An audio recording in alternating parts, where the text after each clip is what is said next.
The combination of being the center of attention and being kind of macho, maybe this was bound to happen. Note, the Liberals at first cheered Trudeau's antics before they, like their leader, put their tails between their legs. That intervention was not appropriate. Justin Trudeau likes to demonstrate his physical prowess. In that way, he's more Vladimir Putin, polar opposite of his predecessor, who was more Joe Clark. It is a real pleasure to be here tonight. In truth, this was less aggressive than Jean Chrétien's infamous Shawinigan handshake. And he didn't run over a woman politician.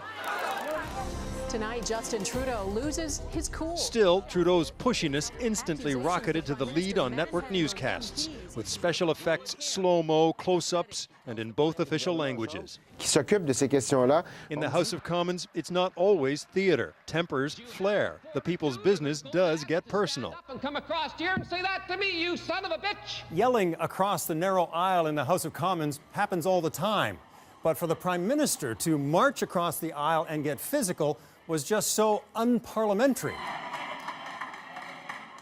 Trudeau grabbed the Conservative whip to help him get through, help he said he didn't need, and he sideswiped New Democrat Ruth Ellen Brasso. In hockey, perhaps, it was nothing. In Parliament, it was almost un-Canadian. Trudeau punctured that hollow space reserved for MPs to argue with words only. It breaks their code. There's a reason why the opposition and government benches are 2 sword lengths away. It's because we're meant to have forms of debate and not a physical altercation. An altercation does bring out the sports analogies, a bench-clearing brawl, the left winger taken out as if by Gordie Howe. I was elbowed in the chest. The movements parsed like a Dennis Weidman cross-check, onlookers stunned by the extraordinary spectacle.